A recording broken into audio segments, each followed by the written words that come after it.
Go and take a look now at actually how to look at a correlation, and then we'll start talking about regression between two quantitative variables.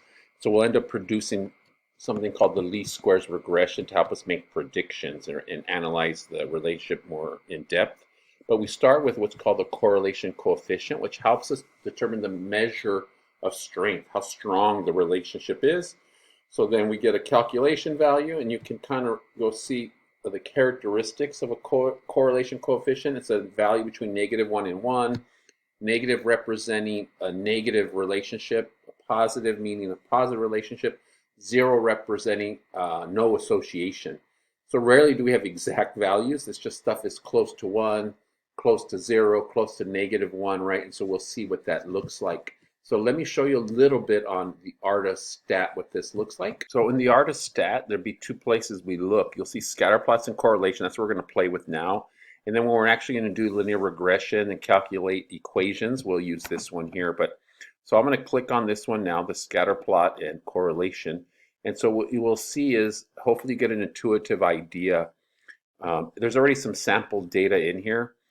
Different data sets you can see here. And so you can see there's a distribution, and then the computer gives you a correlation coefficient, 0.6, right? Remember I said the correlation coefficient is from -1 to +1. And so you will see 0.6 is pretty good. I see a positive correlation. And that's what that correlation coefficient is. You can go ahead and click on like a linear trend so you can get some idea how close to a line that it fits. Let me try a different set of data. Let's look at gas mileage and weight of car. I think that's one. So you'll see a negative correlation here. The data's in there. We're just fooling around with here. It's already pre-existing data. So you'll see how the data is going down as weight increases, gas mileage decreases, and you will see a -0.8, which is a strong, very strong correlation because you could see pretty matches up. We can make some predictions. Let's look at one more. How about, I don't know, animal longevity. Let's see. You have how long how long it takes to give birth and how long the animal lives, different animals. And so you start to see here how long it takes to give birth and then how long they actually live. So animals live longer that take longer to give birth. Get interesting biological relationship. That's a biology question, but you could see the trend, a positive correlation. Does some other stuff, but we'll take a look at. It does descriptive statistics of the data too, but let's go ahead and take a look, go back to our notes. So all data is going to have, when we have two quantitative variables and we put it in a scatter plot, it will come up with an correlation coefficient, or we call R value. And then what we have is what we started looking at is this trend line, right? So if the R is close to 1 or -1, right, as it gets into those values, we know that there's some correlation, linear relationship between those two variables, which allows us to make predictions.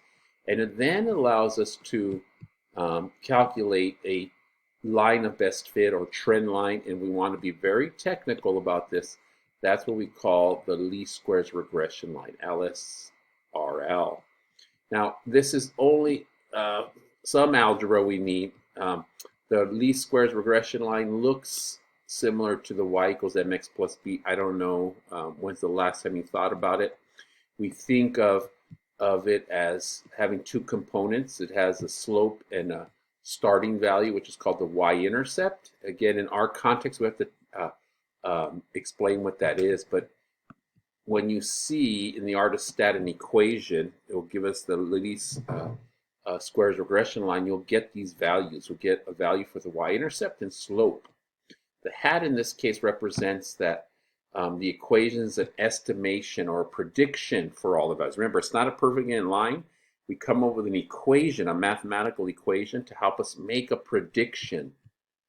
So here's an example, right? And the hat is the indicator that this is a regression equation that we're using to make an estimate or prediction about the values. So something like this, right? Height and weight, there has to be some correlation. We don't have the data here, but if we put it together, here's some hypothetical data.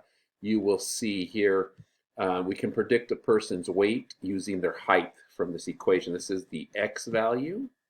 This is the y value in the y hat. but we usually like to put the words in there to help us. And then you can then predict, in this case, the y-intercept negative 110, and then the slope is 1.09.